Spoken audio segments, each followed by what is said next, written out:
Bueno, entonces, no me acuerdo sí, creo que lo último que les dije fue esto de que la fase móvil podría ser un gas, un líquido o un fluido supercrítico. Sí. Y en esto se va a basar el tipo de cromatografía que vamos a nombrar, porque, por ejemplo, a ver, si la fase móvil, uy, esperen que, gente, aquí. Si la fase móvil es un gas, ¿sí? Lo que vamos a hablar es de cromatografía gaseosa, se llama, ¿sí? O en la jerga, GC, ¿sí? Porque recuerden que es una sigla en inglés y siempre el adjetivo va antes que el sustantivo, ¿sí? Entonces, esta sería como una cromatografía gaseosa, ¿sí? Bien, si la fase móvil es un líquido, ¿sí? Esto se va a llamar HPLC. HP es de High Performance. High es alta y performance, bueno, es rendimiento, ¿sí? O sea, es una cromatografía líquida de alto rendimiento, ¿sí? Por eso es High Performance de líquido, la L de líquido y la C de cromatografía, ¿sí? Bien. Y la de fluido supercrítico, bueno, no nos interesa en este momento, ¿sí? Es como, la de fluido supercrítico es como una variante del HPLC, ¿sí? Bien. Esperen que vamos a salir de acá. Salimos de acá. Muy bien. Vamos a ir nombrando esas técnicas. Qué difícil que se me está haciendo con este cosito. Ahí está. Bien. Sigamos. Bien. Dice que la cromatografía se hace en dos fases principalmente, ¿correcto? Fase estacionaria y fase móvil, ¿sí? Recuerden un concepto que era muy importante que vimos el otro día y tiene que ver con la palabra, ¿qué es esto? Con la palabra competencia, ¿sí? Esta palabra es demasiado importante cuando uno habla de cromatografía, porque es la competencia entre la fase móvil y la fase estacionaria por quedarse más o menos tiempo con el analito en cuestión, ¿sí? Por eso es que, digamos, esta técnica es tan rica, porque yo puedo modificar tanto la fase móvil como la fase estacionaria y puedo ir como poniendo a punto la técnica. Por eso les decía que era muy importante ese momento, ¿sí? Poner a punto la técnica es todo en una cromatografía, ¿sí? Bien. Sigo. Bueno, acá tiene como muchas ganas de mostrarnos siempre el tema de los pigmentos, es como lo más visible, está bueno, ¿sí? Fíjense que habla del proceso de separación, que los componentes se van a mover a diferentes velocidades, correcto, ¿sí? ¿Y por qué se van a mover a diferentes velocidades? ¿Por qué se van a mover a diferentes velocidades? Pongo un signo de pregunta acá, esperando a ver ustedes qué contestarían. Qué difícil es todo. Ahí está. Déjame escribir, ¿no? Distintas velocidades. A ver qué piensan. Pongo el signo de pregunta. O sea, ¿de qué depende en todo caso, ¿no? ¿De qué depende que, por ejemplo, en este caso, un pigmento amarillo, un pigmento azul, un pigmento, ¿sí? ¿De qué depende que se vaya a mover a diferentes velocidades? ¿Dónde está eso escrito, no? O sea, en algún punto tiene que haber un fundamento. ¿Cuál será el fundamento?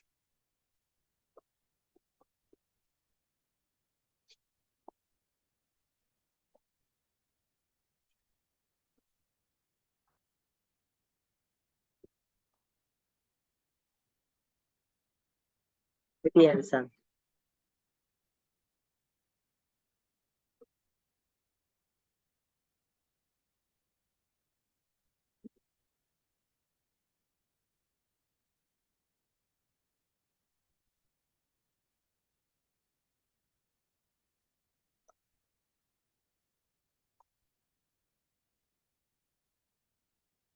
¿Por qué se pueden mover a distintas velocidades los componentes? Por la retención, profe. Exactamente, claro.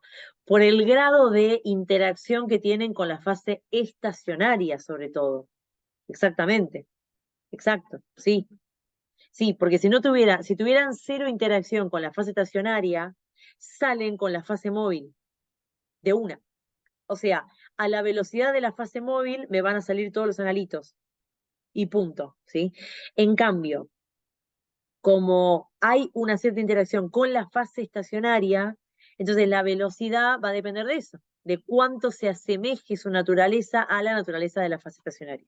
Por eso es que uno tiene que ser muy cauto al elegir la fase estacionaria, porque imagínense que entre cambiar la fase estacionaria y cambiar la fase móvil es más fácil cambiar la fase móvil, ¿sí? Porque es algo como más externo.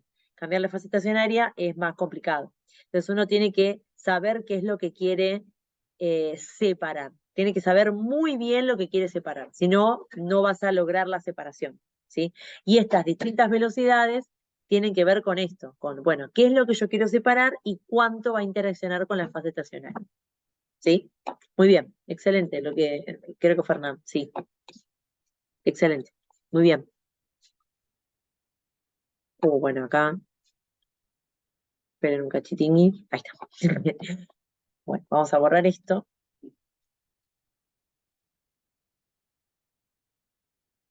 Ahí. Bien. Fíjense que dice que los componentes de la mezcla interaccionan con la fase estacionaria, que es lo que hablamos recién, ¿sí? Los componentes atraviesan la fase estacionaria a distintas velocidades y se van separando. Esta es la base de la cromatografía, básicamente, ¿sí?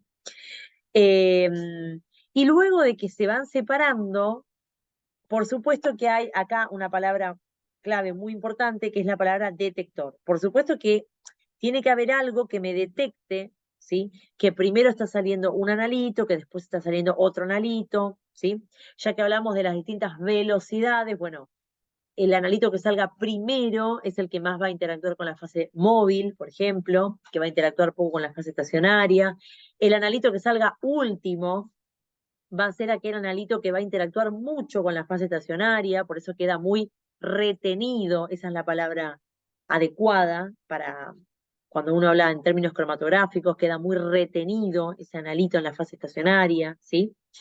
Y básicamente, cuando van llegando luego de esta separación, lo que va a suceder es que van a llegar a un detector, por supuesto, ¿sí? Donde ese detector va a generarme un piquito, como hablamos de que los software generan a partir de una señal, te genera digamos, una interpretación de la señal.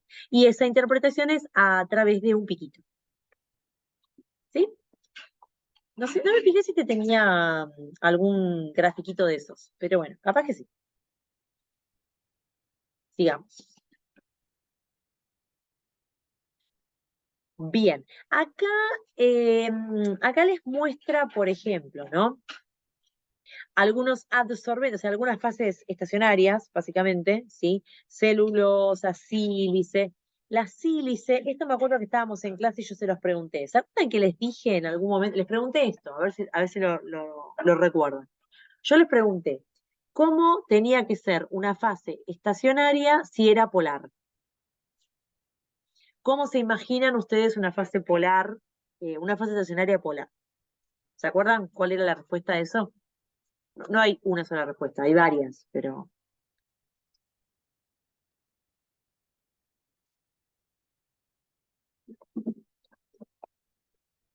¿se lo podré sacar? ¿Se acuerdan? ¿No se acuerdan? ¿Se acuerdan? ¿No se acuerdan? ¿Hemos hablado de esto? ¿Sí lo puedo No, sí sacar? que si los analitos eran polares, eh, todo el sistema tendría que ser polar. Algo Exactamente, así era, ¿no, profe? claro, exactamente. Sí, exactamente. O sea, si vos querías, por ejemplo, separar un analito que fuera polar, entonces vos tenías que hacer que tu fase móvil y tu fase estacionaria compitan por la polaridad para, digamos, retener selectivamente a ese analito. Absolutamente, tal cual, sí, sí. Si la fase móvil era polar, ¿se acuerdan que yo les había dicho que tenía que tener, por ejemplo, grupos oxidrilo? ¿Se acuerdan que les dije? Como que tenía que tener grupos oxidrilo. ¿Por qué? Porque los grupos oxidrilos le dan mucha polaridad a la molécula, ¿sí? Imagínense. un montón. Esta fase estacionaria con grupos oxidrilo, ¿sí? Con muchos grupos oxidrilo, es como la clásica fase estacionaria polar. Y dentro de la fase estacionaria polar, una que es así importante, que es la que se utiliza, digamos, realmente en las técnicas cromatográficas, ustedes van a hacer un HPLC, aunque sea alguna vez en la vida, es el sílice. ¿Sí? El sílice es como la gran fase estacionaria, la gran fase. ¿Sí? Las demás, bueno, carbono activado es importante, también es conocida, pero la sílice es como la más importante. También porque es barata. ¿Sí? Bien. Después tenemos, por ejemplo, fuerza de elusión. Bueno, estos son disolventes, por lo tanto son fases móviles, ¿sí? El éter de petróleo, el ciclohexano. ¿El ciclohexano qué característica tiene, por ejemplo? El ciclohexano, el benceno, el tetracloruro de carbono. ¿Qué características tienen estos compuestos? Estos que están acá arriba. Estos.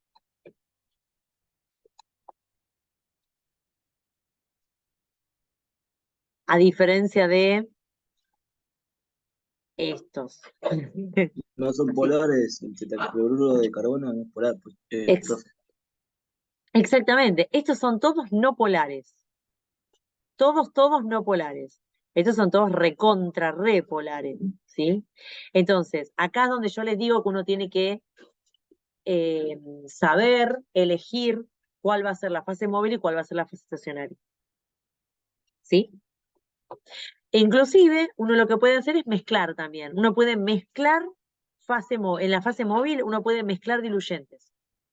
Eso es muy clásico, digamos, también, ¿sí? No sé, etanol agua, por ejemplo, ¿sí? O acetona etanol, son como mezclas diluyentes que lo que te van modificando es la capacidad polar o no de esa fase móvil.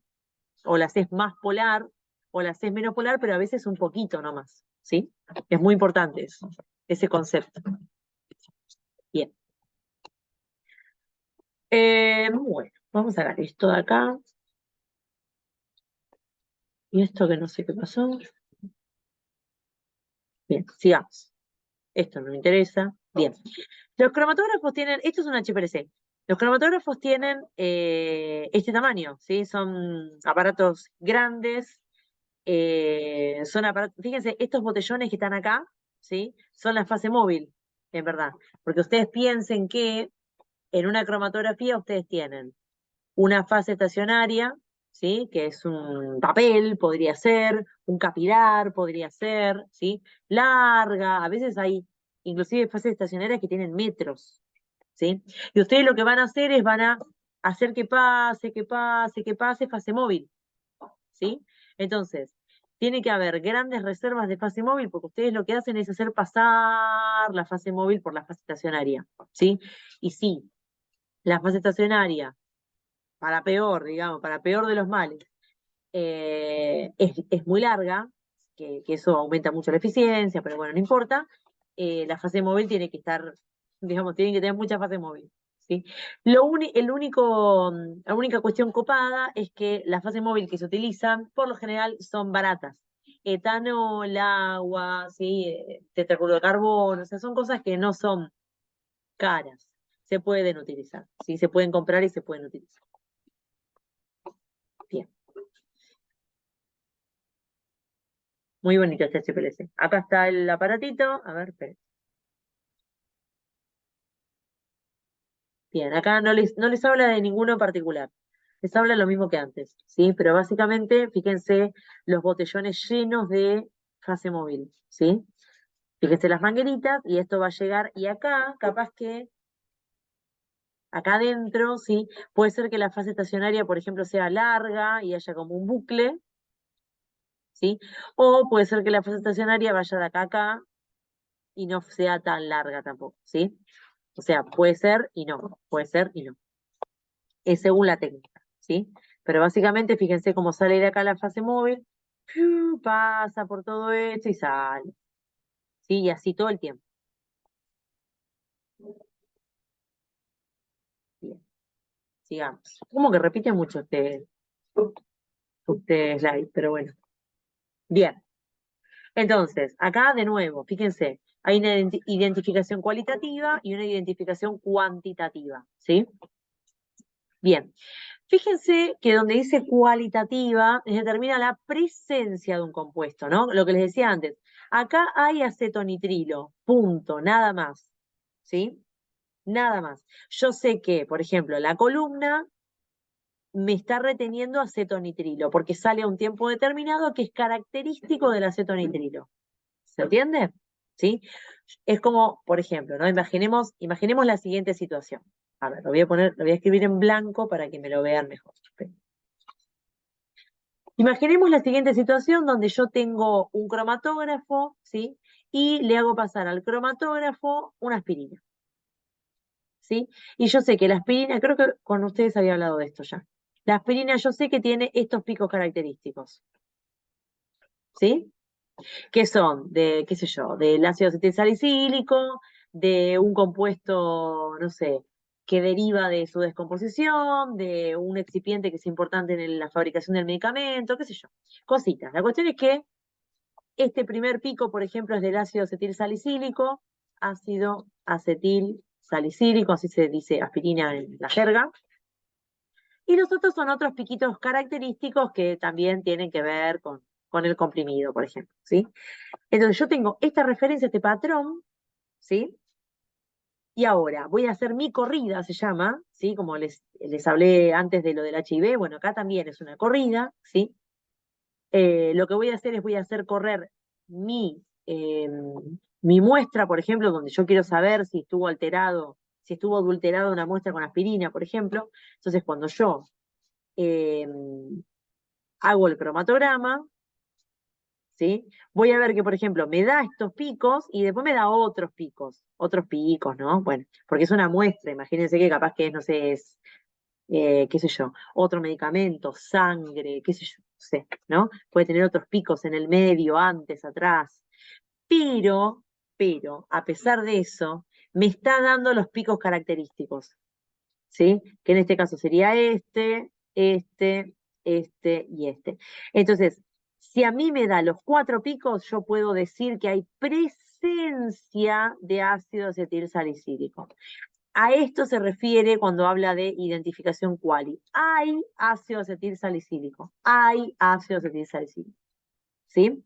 Y fíjense que dice que tiene que ver con el tiempo de retención. Exactamente, tiene que ver con el tiempo que tarda en eluir ese analito.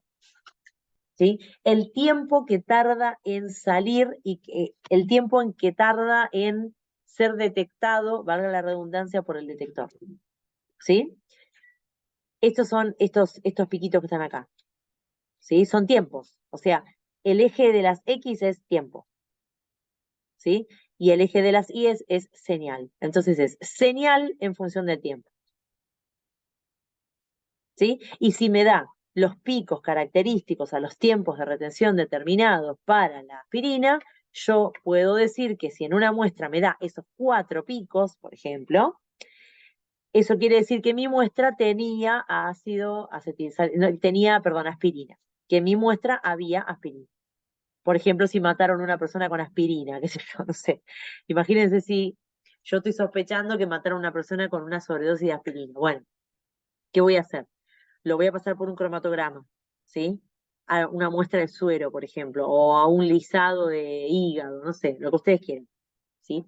Entonces lo paso por un cromatograma, me fijo las bandas características y si coinciden con las de la aspirina, entonces puedo afirmar que hay aspirina, hay, nada más. No puedo a veces cuantificar. Ahora, si yo hago un análisis cuantitativo, sí puedo afirmar y puedo cuantificar, que eso es eh, a lo que se hace, ¿sí? Lo hace el software, ¿de acuerdo? Fíjense qué dice. Requiere el cálculo del área de la señal, que es el área bajo la curva, que estábamos hablando recién, que dijo Hernán, ¿sí? O piquito, ¿sí? eh, lo cual será proporcional a la concentración del componente. Acá habla del gas porque está hablando de un GC, pero nada. ¿Se va entendiendo más o menos la idea? A lo que queremos llegar, más o menos. Yo sé que es un contenido que ustedes no habían visto antes, pero más o menos. ¿Tenemos una idea? Y más o menos, profe. Bien, más o menos. O sea, yo quiero que se queden con una idea de lo que es esta técnica, estas técnicas. Quiero que se queden con una idea, tampoco es mi intención que entiendan lo que es un HPLC o un GC, para nada. De hecho, a mí me costó mucho entenderlo en su momento, así que sé que no es fácil de entender, pero la idea general sí quiero que la tengan, ¿sí? Bueno, fíjense, estas son las partes de un cromatograma, esto es un GC, ¿sí? Esto es un cromatograma gaseoso. ¿Por qué les digo esto? Y bueno, porque está hablando del gas carrier, ¿sí? O gas de arrastre. Entonces, lo que está queriendo decir es que la fase móvil es un gas,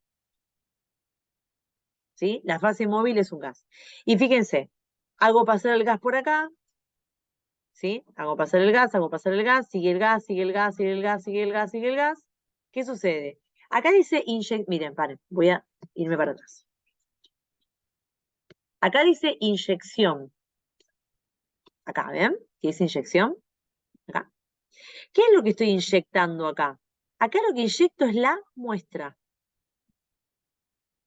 Yo inyecto la muestra, ¿sí? Como con una jeringa. Esto es real, ¿eh? Esto es real, esto es real.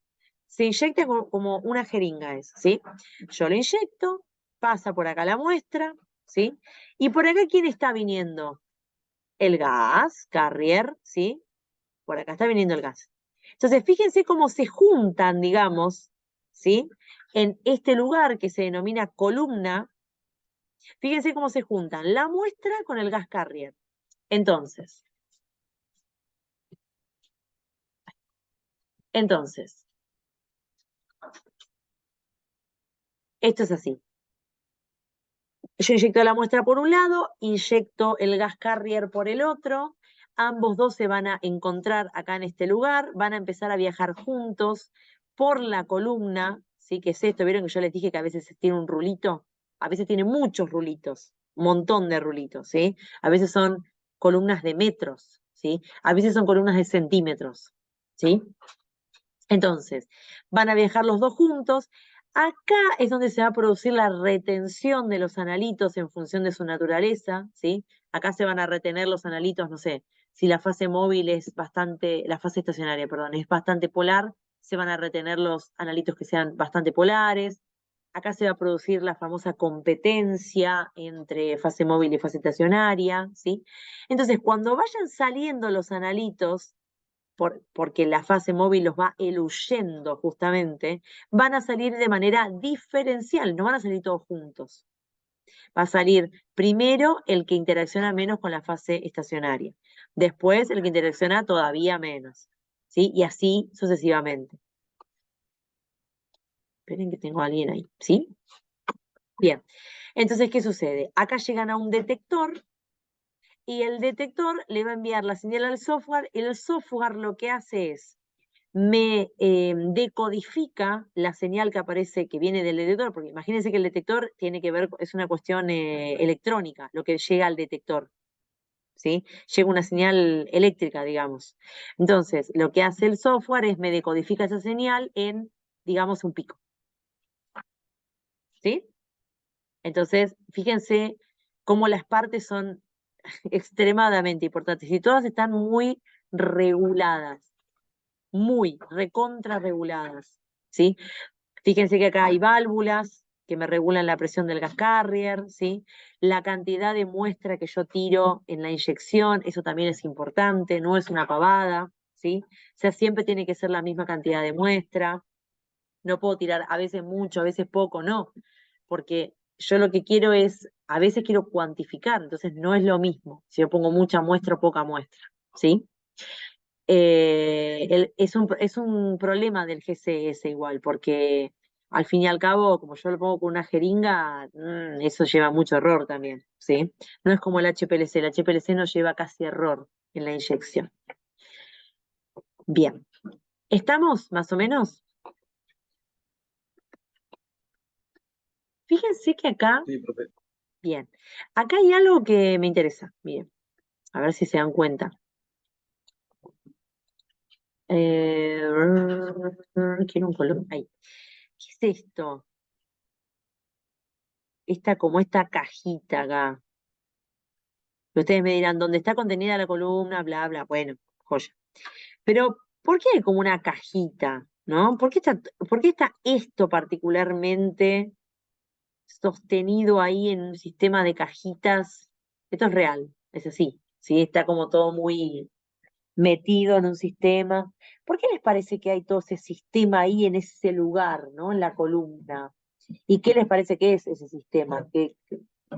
¿La caja? ¿A qué se les viene a la mente, digamos?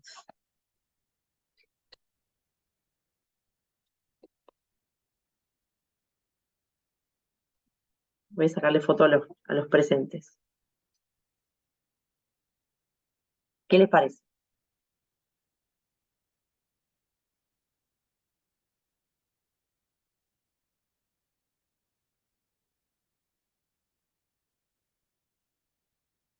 ¿Solo la caja, profe? Claro, ¿por qué está metido dentro de una caja, digamos eso? ¿Por qué está metido dentro de como de un recipiente, ¿no? ¿Qué está pasando ahí? ¿Por qué es tan importante ese momento y no, qué sé yo, no sé, la salida del gas?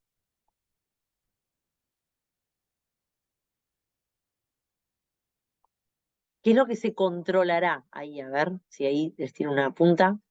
Hay algo que se está controlando muy fuertemente en ese recipiente, ¿no? ¿Qué les parece que estoy controlando? La presión. Excelente. Estoy controlando la presión, pero sobre todas las cosas de la vida, la temperatura. Ojo, la presión también la estoy controlando, ¿eh? La presión también. Es correcto, sí. Em, la presión, lo único es que yo ya la empiezo a controlar de acá, ¿sí? Pero Claro. está muy bien, ¿eh? Muy bien contestado. La presión, porque yo estoy hablando de un gas. Entonces, es importante que haya una presión determinada acá adentro. Sí, ¿alguien quería hablar?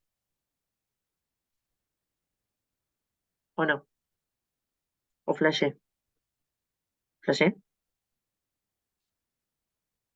Bueno, flashé. Entonces, este es el recipiente donde va a estar contenida la columna, ¿sí? Y lo que yo voy a estar controlando es la presión y la temperatura. Bien. ¿Por qué les parece que la temperatura juega un rol tan importante acá en este momento? ¿Por qué no lo puedo dejar así y ya? ¿Qué les parece que hay algo? ¿Qué onda?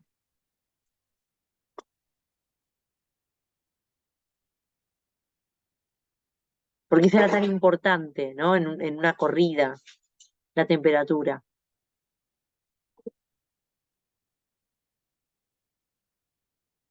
Voy a poner una palabra acá.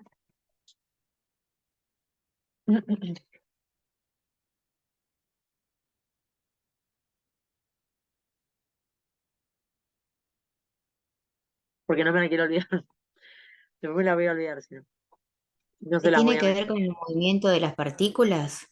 Excelente, exacto.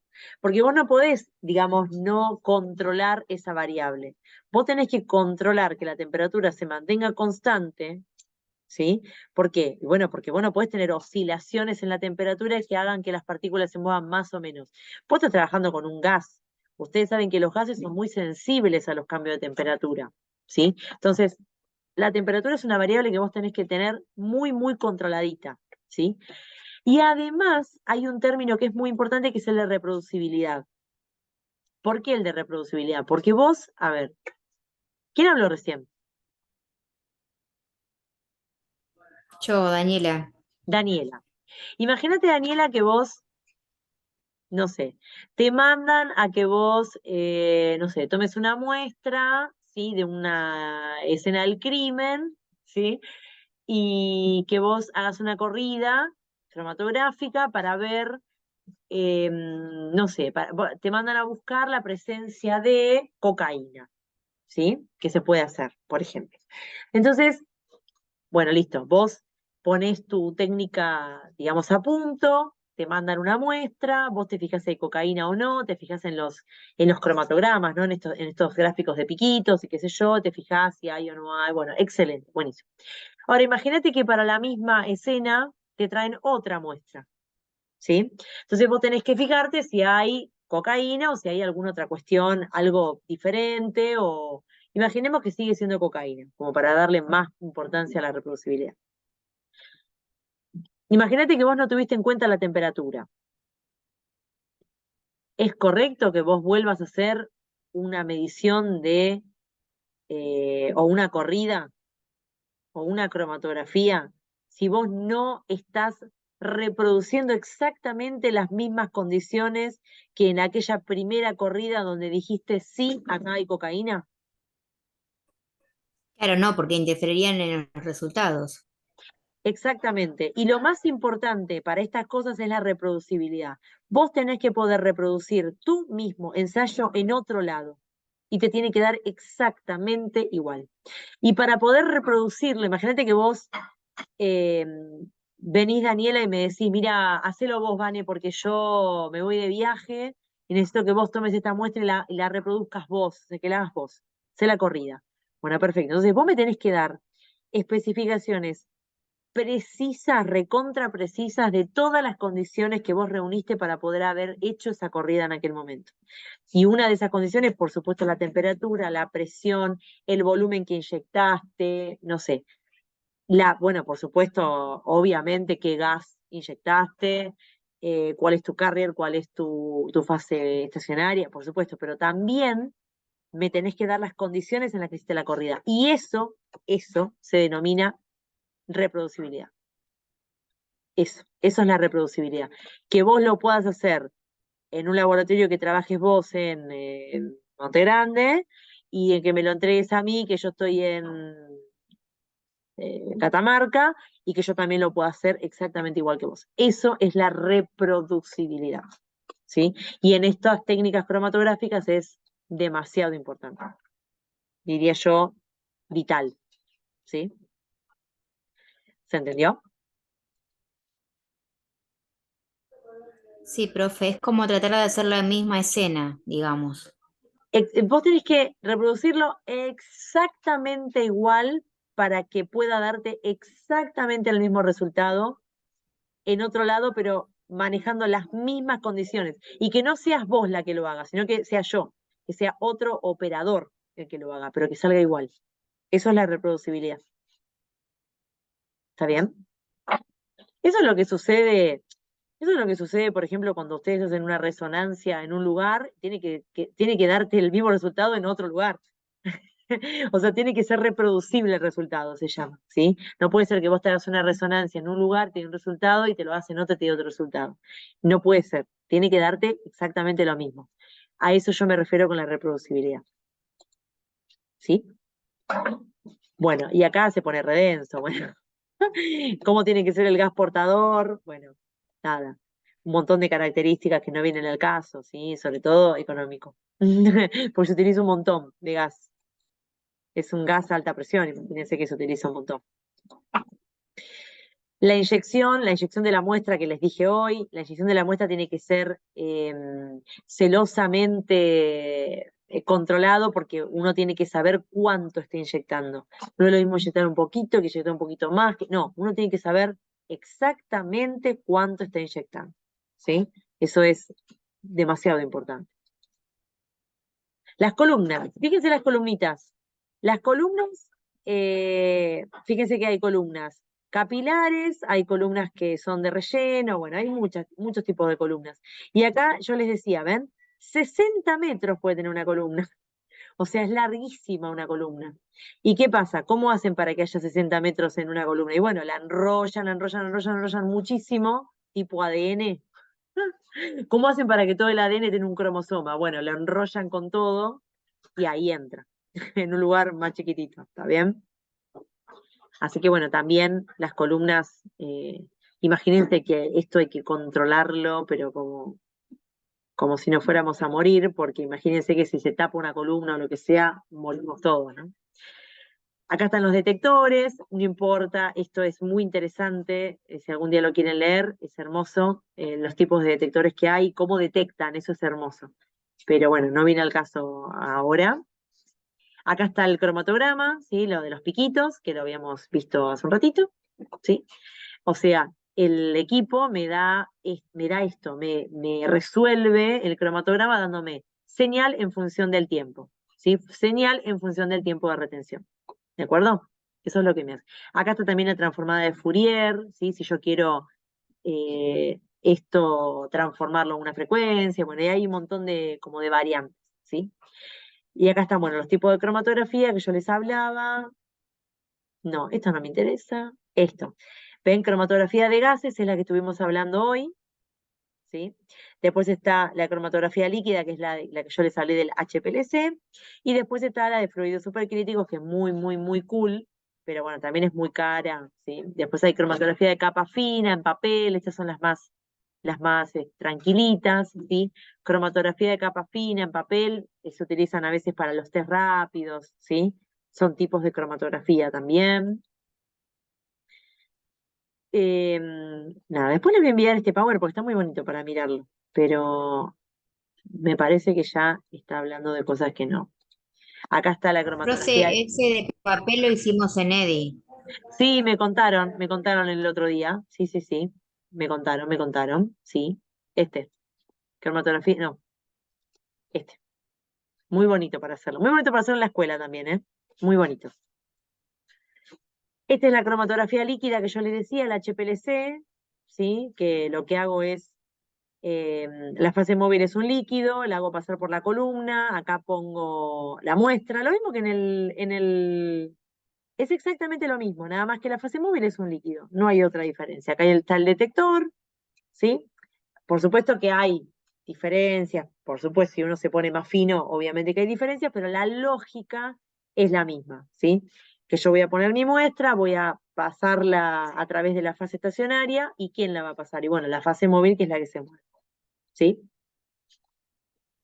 Básicamente es esa la lógica. Bueno, me parece que ya, bueno, esto es lo que estuvimos viendo hoy. Bueno, más o menos yo ya les fui hablando un poco de lo que eran para qué se utilizaban, ¿sí? ¿Ven? En la industria, en la biotecnología, en la bioquímica, o sea, eh, en todas las disciplinas donde yo tengo que separar cosas, que es muy difícil separarlas por otro camino, yo utilizo siempre la cromatografía. Bueno, pequeños, Profe, en los avisos laborales te piden mucho eso de HPLC. totalmente. Siempre que puedan, hagan un cursito de HPLC, porque te piden un montón. Hay mucha salida laboral Sí, con te lo HPLC. piden. Sí, es verdad, es verdad, es verdad. Sí, listo, consejo del día. Es cierto, es cierto. Bueno, ¿les quedó alguna duda? Tenemos 30 segundos de clase. Si les queda alguna duda, armo otra reunión. Si no les queda ninguna duda, los saludo. Díganme ustedes. Piqui, piqui, piqui, piqui. Entonces el recuperatorio es el 9, profe. ¿Quedaron en El, esa fecha? el recuperatorio es el 9, entonces. ¿Sí? Yo Ok. mañana hablamos igual, pero lo dejamos para el 9. ¿Está? Sí, profe. Cualquier